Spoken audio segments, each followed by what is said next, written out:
Hello everyone, welcome to Navrang Tuition Center. How are you? I hope you're all fine. Today in this lecture we will discuss electrical and magnetic properties of solids. So this is very important topic.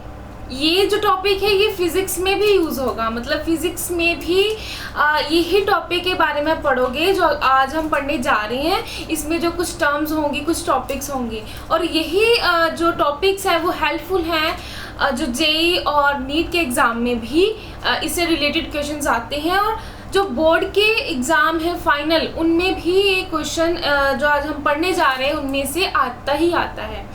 आपके जो terminal exam होंगे या फिर जो monthly exam या कुछ भी होता है तो उसमें जो आज हम ये टॉपिक करेंगे जिसमें डोपिंग करेंगे, एन टाइप, पी टाइप करेंगे, तो उससे रिलेटेड क्वेश्चन 100% आते ही आते हैं, चाहे वो 3 मार्क्स में हो, 5 में हो, 2 में हो, आएगा ज़रूर। तो ध्यान से इस टॉपिक को समझना है और अगर आप समझोगे तो बहुत ही ईजी होगा और इंटरेस्टिंग भी है। तो स्टार्ट करते हैं इलेक्ट्रिकल प्रॉपर्टीज से। तो इलेक्ट्रिकल प्रॉपर्टीज जैसे मान लो हमने छोटी क्लासेस से पढ़ते आ रहे हैं हम लोग कि कंडक्टर्स क्या होते हैं, इंसुलेटर्स क्या होते हैं। जैसे रटी रटाई डेफिनेशन है कि जो इलेक्ट्रिसिटी को पास करते हैं, जो सबस्टेंस पास करता है वो होता है कंडक्टर, और जो अपने में से इलेक्ट्रिसिटी को पास नहीं करवाते, कंडक्ट नहीं करवाते, वो होते हैं इंसुलेटर्स। ठीक है, तो सबसे पहले हम पढ़ते हैं कि ये क्या होते हैं, इनकी कुछ रेंज है, क्या रेंज है, कहाँ से कहाँ तक इनकी रेंज है, तो उसके बारे में पढ़ते हैं। और ये भी कई बार एग्जाम में पूछ लिया जाता है 1 और 2 मार्क्स में। तो आइए देखते हैं। सबसे पहले होते हैं कंडक्टर्स, फिर इंसुलेटर्स और सेमीकंडक्टर्स। ठीक है, अब देखिए, अब कंडक्टर्स के बारे में पढ़ते हैं। कंडक्टर्स क्या है? कंडक्टर्स मेनली जो मेटल्स होती हैं उनको हम कंडक्टर्स बोलते हैं, जो अपने में से इलेक्ट्रिसिटी को पास करवाते हैं। तो इसकी जो रेंज है वो है 10⁴ to 10�7 ohm inverse metre inverse, ये रेंज है इसकी। ठीक है, और इंसुलेटर्स की जो रेंज है वो है 10⁻⁻20 to 10⁻⁻10 ohm inverse metre inverse.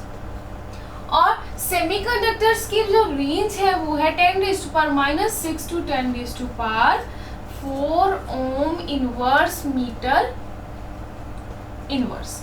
तो ये भी कई बार एग्जाम्स में पूछ ली जाती है। तो देखिए 10⁻⁴ to 10⁻�7 मीन्स कि ये जो रेंज है ये क्या है, 10⁻�7 पे जो जिसकी रेंज होगी जिस सबस्टेंस की, वो होगा गुड कंडक्टर ऑफ इलेक्ट्रिसिटी। ठीक है, मीन्स कि ये जो कंडक्टर्स में इस रेंज में कौन से सब्सटेंस आते हैं, कौन सी मेटल्स आती है, कौन से एलिमेंट्स होते हैं जो मेटल्स होती हैं, मेटल्स आती हैं। ठीक है, और जो इंसुलेटर्स हैं जो अपने में से इलेक्ट्रिसिटी को कंडक्ट नहीं करवाते और जिनकी रेंज होती है 10⁻⁻20 to 10⁻⁻10। अब -20 क्या है? बहुत ही छोटी है। देखिए -20 छोटा है -10 से, तो मीन्स कि ये नेगेटिव में है। तो आप नेगेटिव से ही देखने में पता चल जाता है कि कितनी कम रेंज है ये।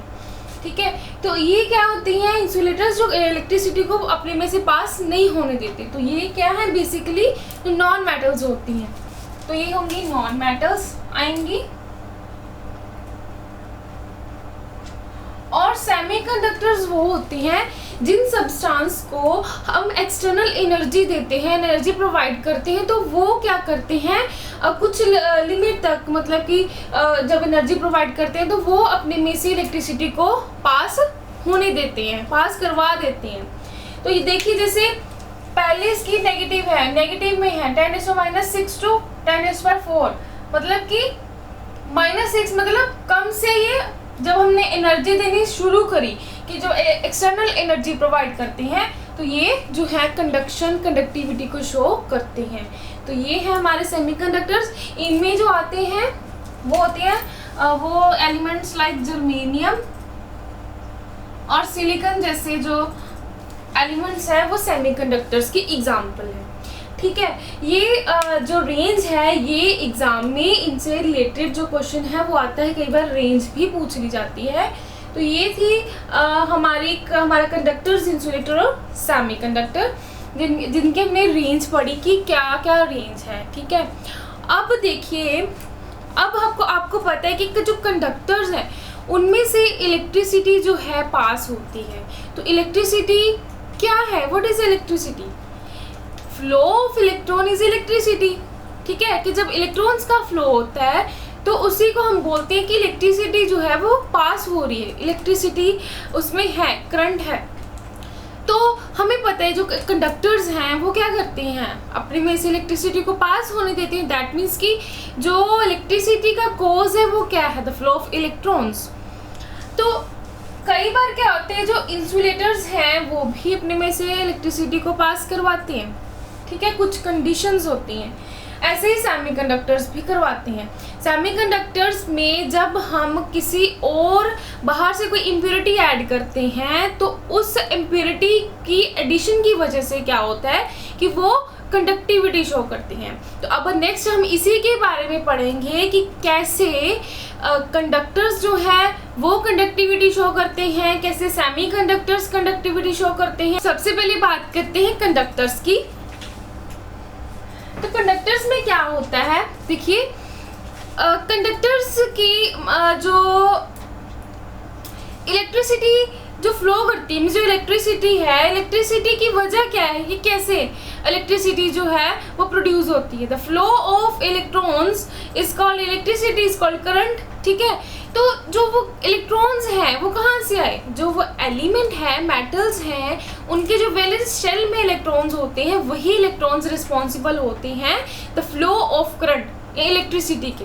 ठीक है, तो जो वैलेंस जो इलेक्ट्रॉन्स होते हैं, अब बात करते हैं कंडक्टर्स की। तो एक हमारे पास होता है, ये है हमारा वैलेंस बैंड, ये है हमारा वैलेंस बैंड। ठीक है, इसको हम वीबी भी बोलते हैं। और इसको दूसरे कलर से बनाते हैं ताकि डिफ्रेंशिएट हो पाए। जैसे ऊपर एक बैंड है, हायर एनर्जी का बैंड है। ठीक है, हायर एनर्जी जो वैलेंस बैंड से जिसकी एनर्जी हाई है वो होता है कंडक्शन बैंड। ये CB बोल देते हैं उसको, कंडक्शन बैंड।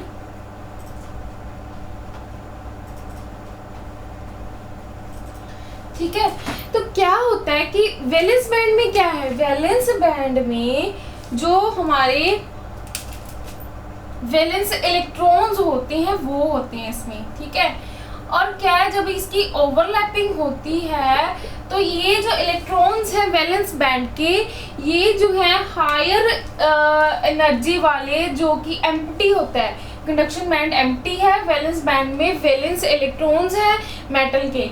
तो वो क्या है, जब ओवरलैपिंग होती है तो कंडक्शन बैंड वो उसको टच करते हैं तो उस पे जाती हैं। तो वो क्या होता है, जो इलेक्ट्रॉन्स जब कंडक्शन बैंड में गए तो उसका फ्लो होता है। तो फ्लो ऑफ इलेक्ट्रॉन की वजह से क्या होता है, इलेक्ट्रिसिटी पास होती है। दैट मीन्स कि कंडक्शन होती है। तो फिर ये बात हुई कंडक्टर्स की, मीन्स मेटल्स की। ये थी मेटल्स या कंडक्टर्स जिसको हम बोलते हैं। ठीक है, कि क्या होता है, इसमें क्या है, इसमें जो वैलेंस बैंड जब कंडक्शन बैंड के साथ उसकी ओवरलैपिंग होती है तो इलेक्ट्रॉन्स जब हायर एनर्जी के कंडक्शन बैंड में जाते हैं जो कि एम्प्टी होता है, तो क्या होता है उसकी वजह से उसमें जाके क्या है, वो जब उसको जिसको एनर्जी ज़्यादा एनर्जी मिल गई तो वो क्या हुआ, उसका इलेक्ट्रॉन जो है वो फ्लो करने शुरू हो जाते हैं जिसकी वजह से इलेक्ट्रिसिटी पास होती है। तो ये है, ये रीज़न है, ऐसे होता है कि मेटल्स में जो इलेक्ट्रिसिटी है कैसे पास होती है, कैसे मेटल्स में कंडक्शन होती है। तो ये बात थी कंडक्टर्स की, मेटल्स की। अब बात करते हैं इंसुलेटर्स की। ठीक है, अब बात करते हैं इंसुलेटर्स की। तो बच्चों इंसुलेटर्स में क्या होता है, इंसुलेटर में जो वैलेंस बैंड है, जिसमें कि सब्सटेंस की वैलेंस इलेक्ट्रॉन्स होती हैं, तो जो कंडक्शन बैंड है, कंडक्शन बैंड और वैलेंस बैंड में काफी गैप होता है। ठीक है, वैलेंस बैंड और कंडक्शन बैंड में इन केस ऑफ इंसुलेटर्स, जिसको हम बोल नॉन मेटल्स के केस में क्या होता है, काफी गैप होता है, तो इसको हम बोलते हैं एनर्जी गैप। ये है हमारा एनर्जी गैप। तो एनर्जी गैप की वजह से जो वैलेंस बैंड में इलेक्ट्रॉन्स होते हैं वो कंडक्शन बैंड में नहीं जा पाते, जैसे कंडक्टर्स में था कि जब कंडक्शन बैंड की वैलेंस बैंड के साथ ओवरलैपिंग हुई तो जो इसके इलेक्ट्रॉन्स थे वो जंप करके कंडक्शन बैंड में चले गए, तो वहाँ पे due to flow of electrons उसमें से इलेक्ट्रिसिटी पास होनी शुरू हुई, दैट मीन्स कि कंडक्शन होनी शुरू हुई। बट ये था कि इसमें बिल्कुल भी एनर्जी गैप नहीं है, ये इसमें क्या हुआ, इनकी ओवरलैपिंग हुई। But in this case, in case of insulators, there is a huge energy gap between valence band and conduction band, जिसकी वजह से जो वैलेंस इलेक्ट्रॉन हैं वो कंडक्शन बैंड में जंप नहीं कर पाएंगे, चाहे हम इसको एक्सटर्नल एनर्जी भी प्रोवाइड कर दें, चाहे हम इसकी अपनी एनर्जी के अलावा हम खुद एनर्जी बाहर से प्रोवाइड करें, फिर भी इनके बीच में जो गैप है वो इतना होता है कि वो उसको कवर नहीं कर पाता। ठीक है, तो वो जो इलेक्ट्रॉन्स है वैलेंस बैंड के वो कंडक्शन बैंड में नहीं जा पाते, जिसकी वजह से जो फ्लो इलेक्ट्रॉन्स का फ्लो नहीं होता। और यही रीज़न है कि इंसुलेटर्स में, नॉन मेटल्स में जो इलेक्ट्रिसिटी है वो पास नहीं हो पाती। ठीक है, अब बात करते हैं सेमीकंडक्टर्स की।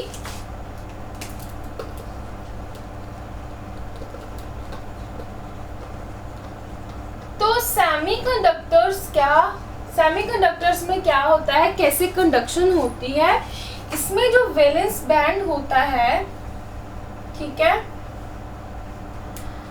और जो ऊपर वाला हमारा कंडक्शन बैंड होता है उसके बीच में गैप बहुत ही कम होता है, बहुत ही कम गैप होता है। देखिए इसके बीच में क्या है, स्मॉल गैप या स्मॉल एनर्जी गैप। ठीक है, इन केस ऑफ सेमीकंडक्टर्स जो वैलेंस बैंड है और कंडक्शन बैंड है उसके बीच का गैप जो है बहुत ही कम होता है। तो क्या करते हैं कि जब हम इसको एक्सटर्नल एनर्जी प्रोवाइड करते हैं तो जो वैलेंस बैंड के इलेक्ट्रॉन्स हैं वो जंप कर जाते हैं कंडक्शन बैंड में। ठीक है, जब हम वैलेंस बैंड के जो इलेक्ट्रॉन्स हैं, जब हम इसको एनर्जी प्रोवाइड करते हैं, एक्सटर्नल एनर्जी देते हैं, तो ये इलेक्ट्रॉन्स जंप कर जाते हैं कंडक्शन बैंड में। और due to flow of electrons, तो कंडक्शन बैंड में क्या होगा, कंडक्शन बैंड में इलेक्ट्रॉन्स का फ्लो होगा, तो इलेक्ट्रॉन की फ्लो की वजह से क्या होगा, इलेक्ट्रिसिटी उसमें से पास होनी शुरू हो जाएगी और वो क्या बन जाएंगे, बिहेव करेंगे एज अ कंडक्टर्स। ठीक है, तो ये होते हैं सेमीकंडक्टर्स, मींस कि जिनकी ओवरलैपिंग नहीं होती, खुद उनकी ओवरलैपिंग नहीं होती, इलेक्ट्रॉन्स कंडक्शन बैंड में जंप नहीं कर पाते, बट जब हम उनको एक्सटर्नल एनर्जी प्रोवाइड करते हैं तो जो उनके वैलेंस बैंड के इलेक्ट्रॉन्स होते हैं वो कंडक्शन बैंड में जंप कर जाते हैं, जिसकी वजह से वहाँ पर जाके इलेक्ट्रॉन्स का फ्लो होता है और क्या होता है, जो कंडक्टिविटी है वो जो कंडक्शन है वो वहाँ पे जाके अक्कर होती है। तो ये था कि कैसे कैसे इंसुलेटर्स, कंडक्टर्स और सेमीकंडक्टर्स में कंडक्शन होती है। ठीक है, तो अब हम सेमीकंडक्टर्स के बारे में पढ़ेंगे कि कैसे जो सेमीकंडक्टर्स हैं वो जो कंडक्शन है वो शो करते हैं। ठीक है। तो अब हम क्या करेंगे, सेमीकंडक्टर्स मैंने पीछे एग्जांपल बताई थी, वो है जर्मेनियम और सिलिकॉन, जो कि ग्रुप नंबर 14 के एलिमेंट्स होते हैं। ठीक है, हम क्या करेंगे, ग्रुप नंबर 14 के एलिमेंट्स की डोपिंग करवाएंगे। ग्रुप नंबर 14 सेंटर में है, हम इसकी मान लो ये हमारा है ग्रुप नंबर 14, हम इसकी डोपिंग करवाएंगे ग्रुप नंबर 15 के साथ और ग्रुप नंबर 13 के साथ। ठीक है, इसकी ग्रुप नंबर 13 के साथ डोपिंग कराएंगे और इसकी ग्रुप नंबर 15 के साथ डोपिंग कराएंगे। अब डोप का क्या मतलब होता है, डोपिंग, जैसे आपने सुना होगा ओलंपिक्स में या जो टूर्नामेंट्स होते हैं, गेम्स वगैरह होती हैं, तो उसमें डोप टेस्ट किया जाता है। तो डोपिंग क्या होती है, किसी चीज़ की मिलावट। डोप मीन्स किसी चीज़ की मिलावट करना। ठीक है, तो डोप टेस्ट में क्या चेक करते हैं, जैसे जो प्लेयर्स होते हैं वो क्या करते हैं कि ड्रग्स ले लेते हैं कि उनकी जो उनकी बॉडी में एनर्जी आए, ताकि वो ज़्यादा टाइम तक खेल पाएँ, अच्छे से खेल पाएँ। तो उसी को चेक करने के लिए डोप टेस्ट किया जाता है, ताकि किसी प्लेयर ने ड्रग्स वगैरह ना ली हो। ठीक है, तो डोपिंग भी वही हुई, मिलावट। हमने क्या करना है, ग्रुप नंबर जो 14 के एलिमेंट है, जिनको हमने सेमीकंडक्टर्स बोला, तो उनकी कंडक्टिविटी को इंक्रीज करने के लिए हमने उसमें मिलावट करनी है। हमने ग्रुप नंबर 14 में ग्रुप नंबर 15 के एलिमेंट्स को ऐड करना है, वो जो है हम उसको लेंगे एज अ इम्प्योरिटी। ठीक है, ग्रुप नंबर 15 के एलिमेंट को ऐड करना है, एक हमारी वो इम्प्योरिटी हो जाएगी। एक बार हमने क्या करना है, ग्रुप नंबर 14 सिलिकॉन या जर्मेनियम का जो हमने सॉलिड लिया, उसका जो हमने स्ट्रक्चर लिया, उसमें क्या करना है, हमने किसकी एडिशन करनी है, ग्रुप नंबर 13 की करनी है। तो वो हमारी सेकेंड इम्प्योरिटी होगी। तो वही होगा हमारा एन टाइप और पी टाइप डोपिंग। तो यही जो टॉपिक्स हैं वो फिजिक्स में भी आएंगे आपको, तो प्लीज़ ध्यान से समझिए। अगर आपने एक बार ये यहाँ पे समझ लिया, तो अगर आप फिजिक्स में दोबारा जब ये पढ़ोगे तो आपको इसमें कोई प्रॉब्लम नहीं आएगी। तो देखते हैं अब डोपिंग क्या होती है। डोपिंग की डेफिनेशन क्या है, it is a process by which impurity is introduced in semiconductors to enhance their conductivity. ठीक है, ये क्या है, डोपिंग मीन्स ये एक प्रोसेस है जिसमें हम सेमीकंडक्टर्स में इम्प्योरिटी को इंट्रोड्यूस करवाते हैं, इम्प्योरिटी की एडिशन करते हैं, ताकि सेमीकंडक्टर्स की कंडक्टिविटी है जो वो बढ़ सके। ठीक है, तो जैसे मैंने बोला कि हम क्या करेंगे, सेमीकंडक्टर्स हमने बोला था एग्जांपल जर्मेनियम और सिलिकॉन, और वो कौन सी ग्रुप के हैं, कौन सी फैमिली के हैं, वो हैं ग्रुप नंबर 14 के। ठीक है, तो हमने क्या करना है, उनमें कौन कौन सी इम्प्योरिटी की एडिशन करनी है। एक हमने इलेक्ट्रॉन रिच इम्प्योरिटी ऐड करनी है और दूसरी हमने ऐड करनी है इलेक्ट्रॉन डेफिशिएंट इम्प्योरिटी। तो सबसे पहले हम एडिशन करेंगे इलेक्ट्रॉन रिच इम्प्योरिटी की। ठीक है, और इसको हम बोलते हैं एन टाइप सेमीकंडक्टर्स। इसको हम बोलते हैं एन टाइप सेमीकंडक्टर। तो देखते हैं ग्रुप नंबर 14 के कौन से एलिमेंट हैं। जैसे हम पीरियोडिक टेबल में जो एलिमेंट्स होते हैं उन ग्रुप में या पीरियड्स में, तो हम अपनी कन्वीनियंस के लिए उनको एक एज अ सॉन्ग बना लेते हैं, तो जैसे हम इसको इजीली लर्न रख पाएँ। तो जैसे ग्रुप नंबर 14 के एलिमेंट्स जो है वो कौन कौन से हुए, वो है कहे सीता जी सुन प्रभु। ठीक है, तो ये थे ग्रुप नंबर 14 के एलिमेंट्स, कहे सीता जी सुन प्रभु।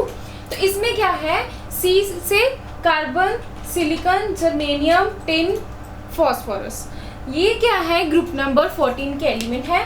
तो इनमें हमारे जो सेमीकंडक्टर्स हैं हम जिन लेंगे वो है सिलिकॉन और जर्मेनियम। ठीक है, सिलिकॉन या फिर जर्मेनियम जो है वो हम जो हमारे सेमीकंडक्टर्स हैं हमने क्या करना है, जो इलेक्ट्रॉन रिच इम्प्योरिटी है उसमें क्या है, हमने सिलिकॉन और जर्मेनियम जो है इनमें से कोई एक लेना है।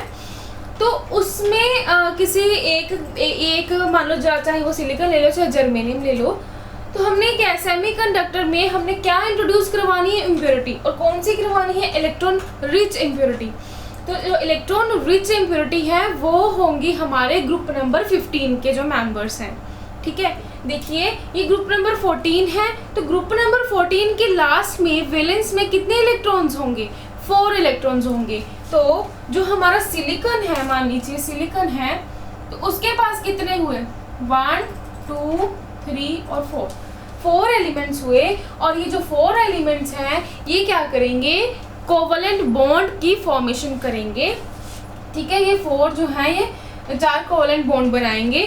तो इसके साथ हमने ग्रुप नंबर 14 है, हमने इसके साथ अब इंट्रोड्यूस करवाना है ग्रुप नंबर 15, जिसको हम बोलेंगे इलेक्ट्रॉन रिच इम्प्योरिटी, ठीक है। तो ग्रुप नंबर जो 15 है उसके कौन से मेंबर्स हुए, ग्रुप नंबर 15 जो है उसके कौन से मेंबर्स हुए,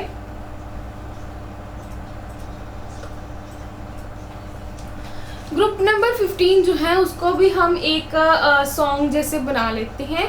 उसका सॉन्ग होगा न्यूज़पेपर आज सब बिके, ठीक है, न्यूज़पेपर आज सब बिके। तो ये क्या है, नाइट्रोजन फैमिली है ग्रुप नंबर 15। तो ये है nitrogen, phosphorus, arsenic, antimony, bismuth. तो इसमें से हमने कोई एक एलिमेंट को उठाना है, उसको इंट्रोड्यूस करवाना है सेमीकंडक्टर के, जो उसका नॉर्मल जो उसका स्ट्रक्चर है, नॉर्मल सॉलिड है उसमें। तो हम ले लेते हैं, चाहे मान लीजिए हम आर्सेनिक ले लेते हैं। तो जो आर्सेनिक है, अब ग्रुप नंबर 15 के वैलेंस में 5 इलेक्ट्रॉन्स होंगे, 1 2 3 4 एंड 5। तो सिलिकॉन और आर्सेनिक में जब बॉन्ड की फॉर्मेशन होगी, कोवलेंट बॉन्ड होंगी, तो देखिए कि इसके क्या है, 4 एलिमेंट्स, 4 इलेक्ट्रॉन्स हैं, और जो आर्सेनिक है इसके 5 इलेक्ट्रॉन्स हैं। 4 और 4 के साथ तो जो बॉन्ड है वो बन जाएगी, लेकिन इसमें जो है वो एक जो है वो एक्स्ट्रा इलेक्ट्रॉन रहेगा। तो ये जो इलेक्ट्रॉन है ये कंडक्शन का रीजन होगा, ठीक है। तो ये है हमारा electron rich impurity N type semiconductor, जिसको हम डिटेल में अब देखते हैं कैसे समझते हैं क्या होगा। मान लीजिए ये हमारा कोई नॉर्मल परफेक्ट क्रिस्टल है, सिलिकॉन में कितने होते हैं, 4 इलेक्ट्रॉन्स होते हैं, 1 2 3 4 1 2 3 4 1 2 3 4 1 2 3 4। तो ये आपस में कोवलेंट बॉन्ड बना रहा है, ये आपस में कोवलेंट बना रहा है, ठीक है। तो नीचे वाला सिलिकॉन होगा वो बनाएगा, इधर वाला इसके साथ बनाएगा, ये इसके साथ, ऐसे फॉर्मेशन होगी।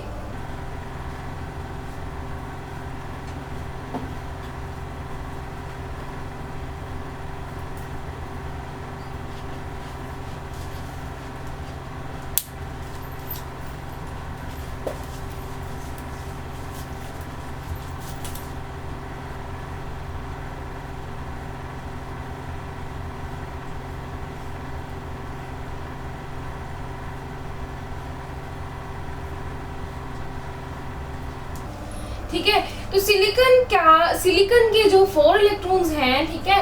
तो क्रिस्टल क्या है, ये एटम्स के साथ बना है, एटम्स की क्या है, क्लोज पैकिंग है, एटम्स आपस में जुड़े हुए हैं और उससे क्या है कि क्रिस्टल बना है। तो ये क्या है, सिलिकॉन का एक परफेक्ट क्रिस्टल है, ठीक है। तो जैसे सिलिकॉन की लास्ट में है 4 इलेक्ट्रॉन्स हैं, तो वो क्या है, दूसरे सिलिकॉन के साथ एक इलेक्ट्रॉन जो है, दूसरे सिलिकॉन का एक इलेक्ट्रॉन, ये आपस में क्या बना रहे हैं, कोवलेंट बॉन्ड बना रहे हैं, ठीक है। तो ये होगा परफेक्ट क्रिस्टल ऑफ सिलिकॉन। तो अगर हम इस क्रिस्टल में इलेक्ट्रॉन रिच इम्प्योरिटी की एडिशन करवाएं, उसको इंट्रोड्यूस करवाएं, मींस ग्रुप नंबर 15 को उठा के इसमें जो डाल दें, इस इम्प्योरिटी की एडिशन करवा दें, तो क्या होगा देखते हैं। अब ग्रुप नंबर 15 में हम आर्सेनिक को उठाते हैं, कोई भी एलिमेंट जो है उसको ले सकते हैं हम। फॉर एग्जांपल हम लेते हैं आर्सेनिक को, तो आर्सेनिक को इसमें ऐड करवा देते हैं। तो मान लो ये हमारा ये एक परफेक्ट क्रिस्टल है। अब हम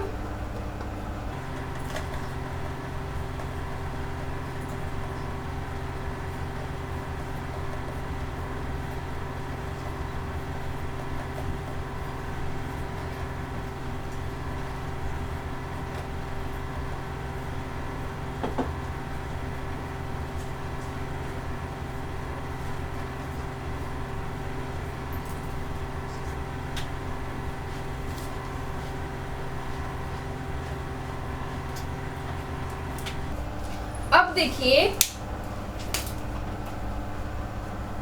ये हमारा क्रिस्टल था, परफेक्ट क्रिस्टल सिलिकॉन का।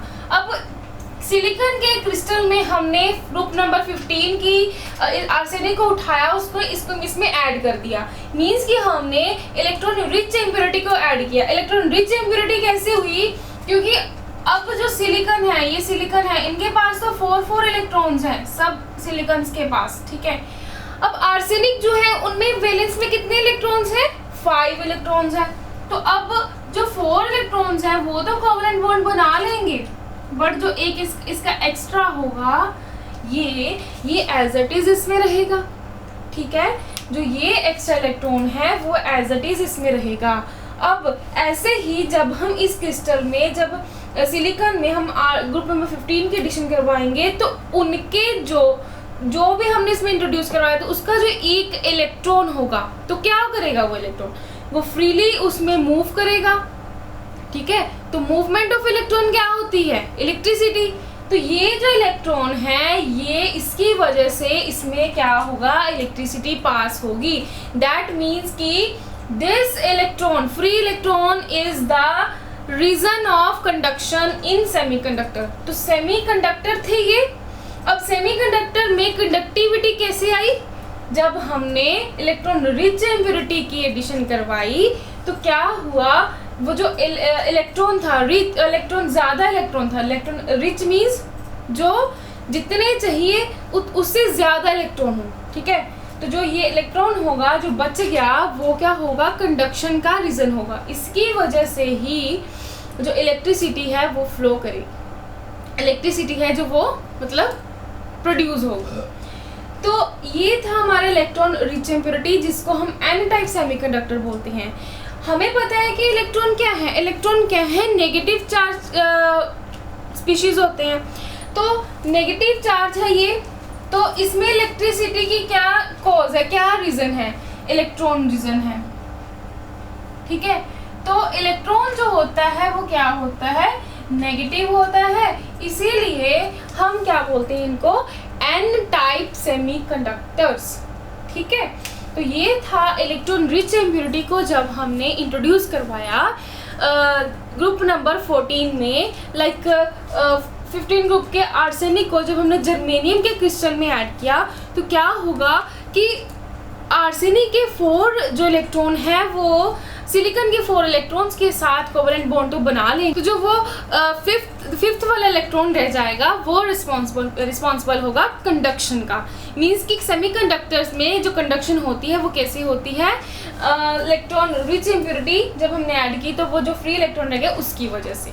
तो ये था इलेक्ट्रॉन रिच इम्प्योरिटी। अब हम देखते हैं इलेक्ट्रॉन डेफिशिएंट इम्प्योरिटी, और जिसको हम बोलते हैं पी टाइप सेमीकंडक्टर्स, ठीक है। क्या बोलते हैं, पी टाइप सेमीकंडक्टर्स। अब होगा P type semiconductors, electron deficient impurity.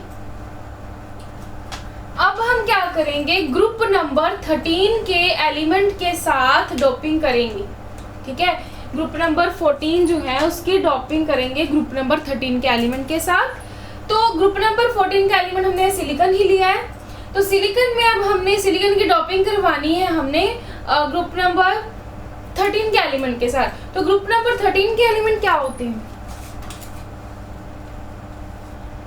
Boron family होती है ग्रुप नंबर 13, इसको भी हमने याद रखते हैं, जैसे बाल गणेश इन थाईलैंड,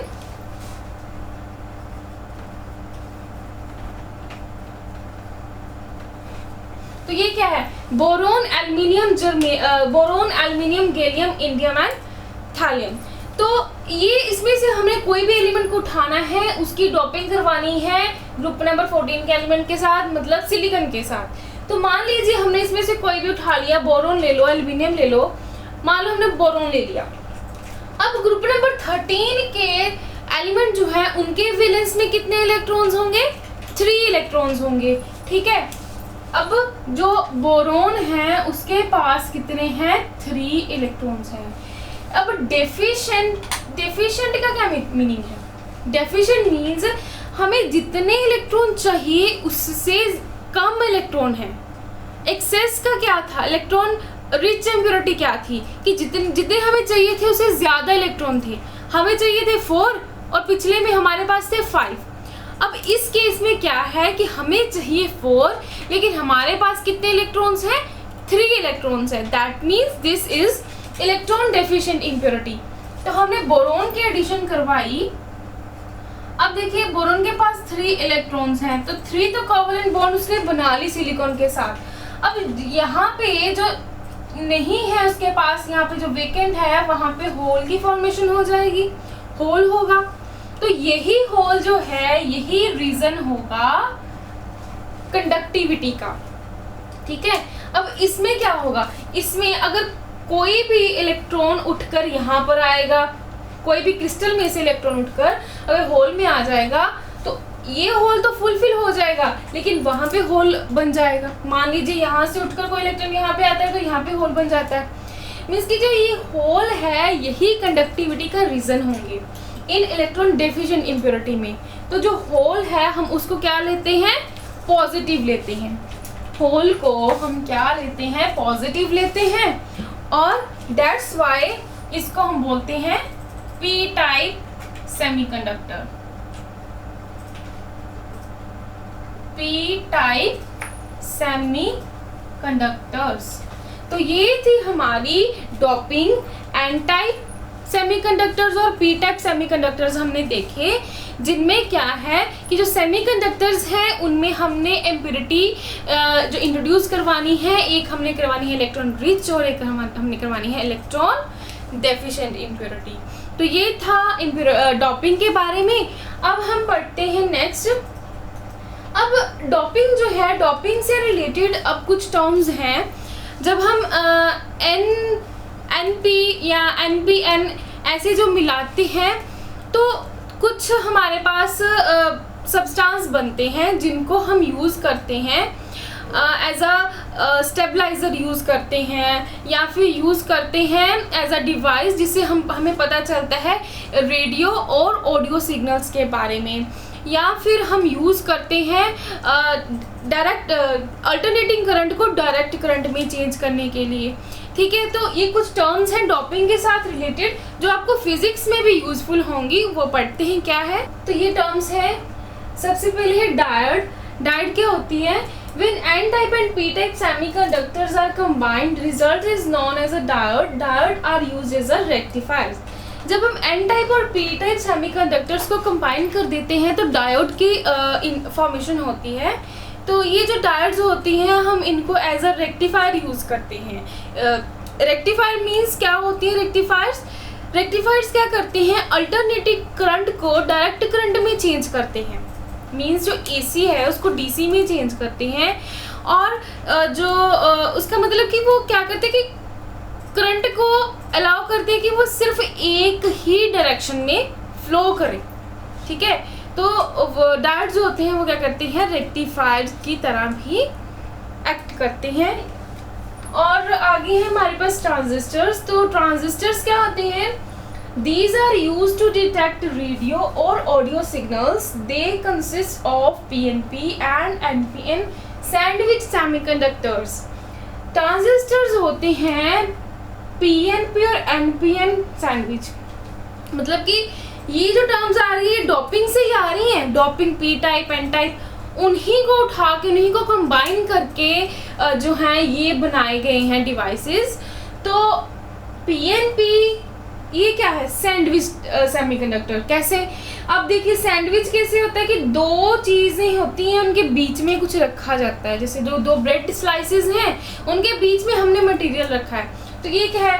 पी और पी और में क्या रखा है? एन। एन और एन उनमें रखा है पी। तो ये क्या बन गए? Sandwich semiconductors. तो ये क्या ट्रांजिस्टर्स होते हैं, इनको बोलते हैं हम ट्रांजिस्टर्स। तो ट्रांजिस्टर्स क्या करते हैं? हम ट्रांजिस्टर को यूज़ करते हैं as a voltage stabiliser, current stabiliser, या फिर जो ऑडियो और रेडियो जो होती है सिग्नल्स उनको डिटेक्ट करते हैं। ये वो वाले डिवाइसेस होते हैं जिनको हम बोलते हैं ट्रांजिस्टर्स। आगे है फोटो डायोड। फोटो डायोड क्या होती हैं? These are diodes which are capable of converting light energy into electrical energy. These are used in solar cells. Photo diodes ये वो वाली डायोड्स होती हैं जो कि लाइट एनर्जी को इलेक्ट्रिकल एनर्जी में कन्वर्ट करती हैं। जैसे कि हमारे जो सोलर सेल्स होते हैं उनमें जो फोटो डायोड्स जो हैं वो यूज़ होती हैं। तो ये थी कुछ टर्म्स जिनको हम फिज़िक्स में यूज़ करते हैं। फिज़िक्स में इनकी बहुत ही इम्पोर्टेंस है। ठीक है, आप इनके बारे में बार बार आगे अपनी 12th में भी पढ़ोगे, नेक्स्ट ग्रेजुएशन में, मास्टर्स में, इनके बारे में आप ये आएगा। तो ये था हमारे इलेक्ट्रिकल प्रॉपर्टीज़, सॉलिड्स की इलेक्ट्रिकल प्रॉपर्टीज़। अब हम पढ़ने जा रहे हैं मैग्नेटिक प्रॉपर्टीज़ ऑफ सॉलिड्स। तो देखते हैं सॉलिड्स की मैग्नेटिक प्रॉपर्टीज़ क्या हैं।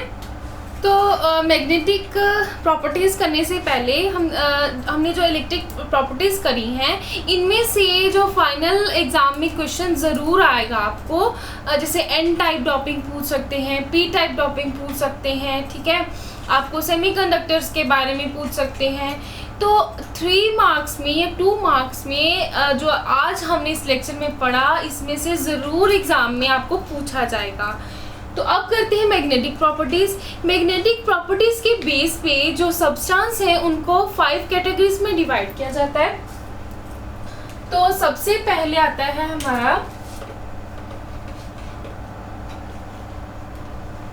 Diamagnetic substances,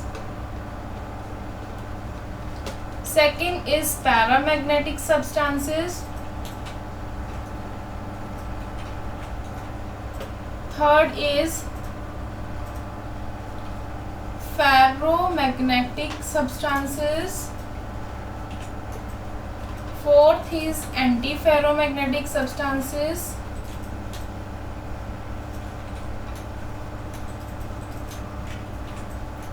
fifth is ferrimagnetic substances।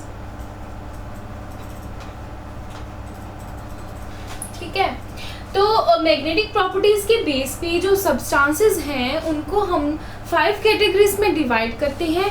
तो ये 5 कैटेगरीज हैं diamagnetic substances, paramagnetic substances, ferromagnetic, antiferromagnetic and ferrimagnetic substances. तो सबसे पहले हम देखते हैं इनकी एग्जांपल्स क्या होंगी।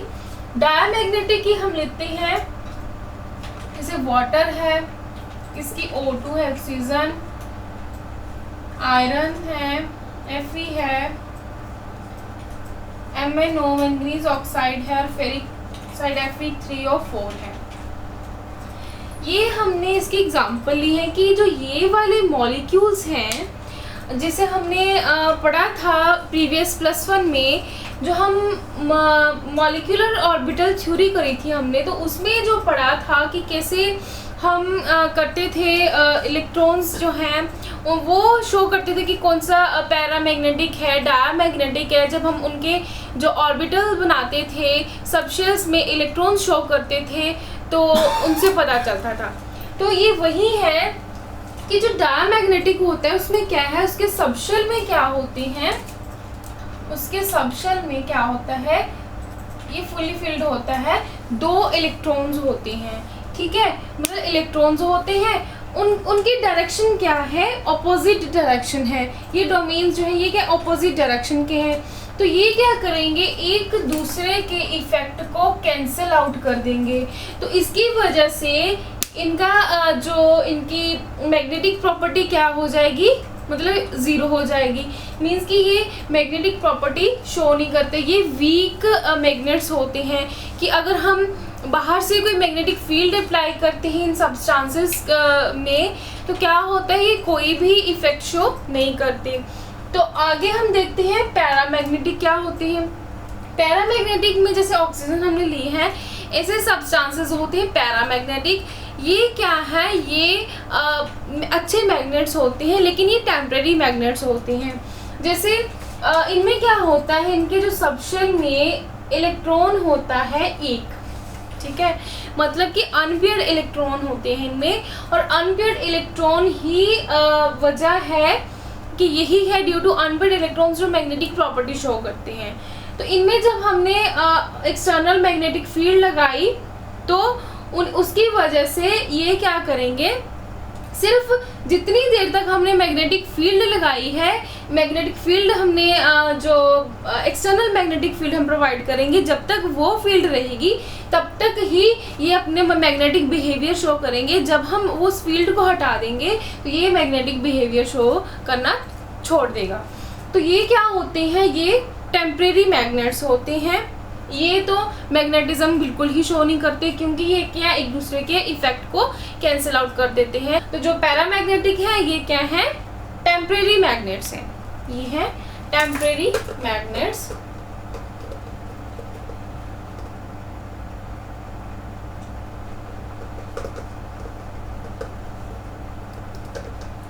ठीक है, अब आगे है फेरोमैग्नेटिक।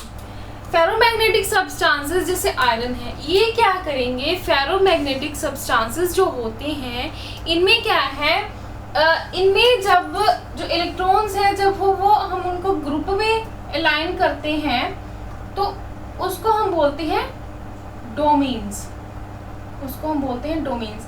जैसे कि ये है, ये क्या है, एक ही डायरेक्शन में इसके सारे डोमेन्स एक ही डायरेक्शन में होते हैं, और एक ही डायरेक्शन में होते हैं, इसीलिए ये क्या है, ये भी मैग्नेटिज्म को शो करते हैं। जब हम फेरोमैग्नेटिक सब्सटेंसेस जो हैं, ऐसे सब्सटेंसेस में जब हम एक्सटर्नल मैग्नेटिक फील्ड जो अप्लाई करते हैं, तो ये क्या है, अपना मैग्नेटिक बिहेवियर शो करते हैं। मान लीजिए अगर हमने इधर मैग्नेटिक फील्ड लगाई है, तो ये क्या करेगा, अपनी जो डायरेक्शन है उसकी तरफ, उसी तरफ को ये बेंड हो जाएंगे, उसकी तरफ डिफ्लेक्शन शो करेगा। अगर हमने मान लीजिए जो इलेक्ट्रिक फील्ड इधर वाली साइड लगाई है, तो ये डोमेन्स है इधर हो जाएंगे। जब हम अब उस मैग्नेटिक फील्ड को हटा भी देंगे, तब भी ये जो डोमेन्स है उसी पोजीशन में रहेंगे। तो ये एक्ट करेंगे एज अ परमानेंट मैग्नेट्स। तो इनको हम बोल सकते हैं परमानेंट मैग्नेट्स। परमानेंट मैग्नेट्स, ठीक है। अब बात आती है एंटी फेरोमैग्नेटिक की।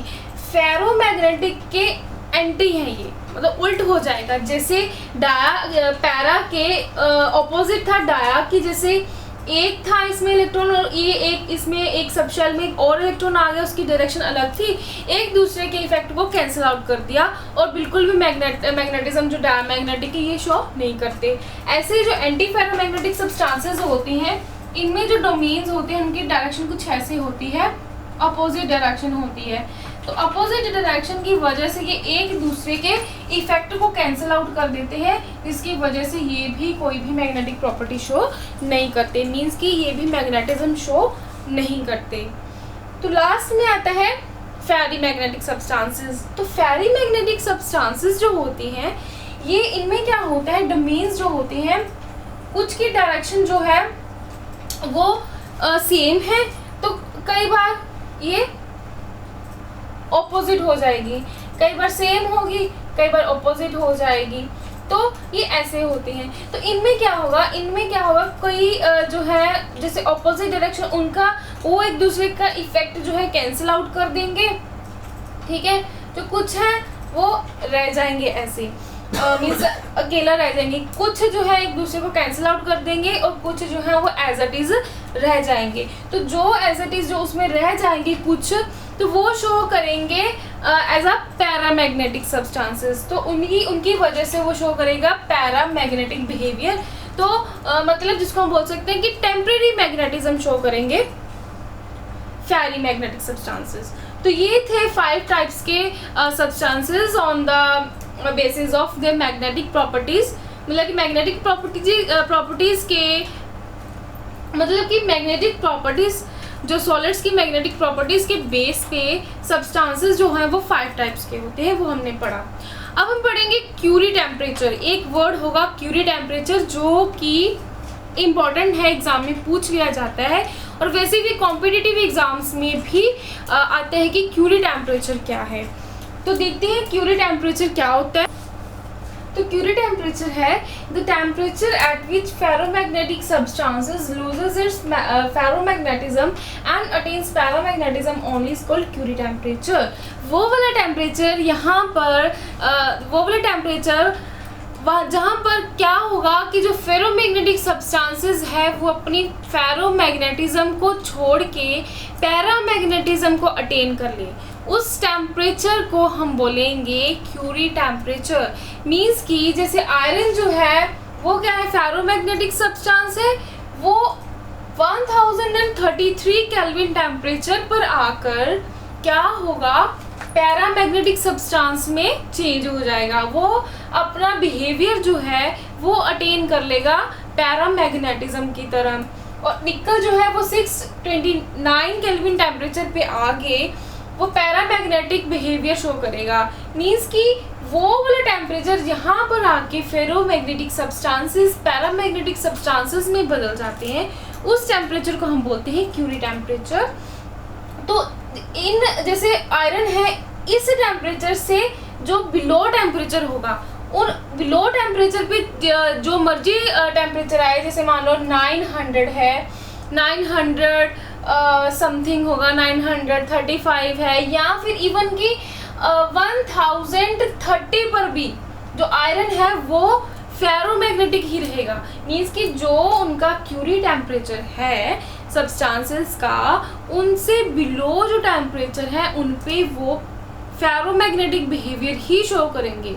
बट क्यूरी टेम्परेचर पर्टिकुलर इस टेम्परेचर पे आके वो क्या करेंगे, फेरोमैग्नेटिक जो है वो अटेन कर लेंगे अपने पैरामैग्नेटिक बिहेवियर को। तो उस टेम्परेचर को हम बोलते हैं क्यूरी टेम्परेचर। ठीक है, तो आज हमारा जो हमने स्टार्ट किया था द सॉलिड स्टेट चैप्टर वो कंप्लीट होता है। नेक्स्ट अब हम स्टार्ट करेंगे नेक्स्ट चैप्टर। तो इसकी जितनी भी वीडियोस हैं, जिन बच्चों ने अभी तक ये हमारा चैनल सब्सक्राइब नहीं किया तो प्लीज़ हमारा चैनल सब्सक्राइब कीजिए ताकि आपको डेली जो अपडेट है वो मिलती रहे। तो ये था हमारा थ्योरी पोर्शन। अब इससे रिलेटेड हम न्यूमेरिकल्स जो हैं उसकी भी कुछ वीडियोस लेके आएंगे और साथ में एक नया चैप्टर स्टार्ट करेंगे।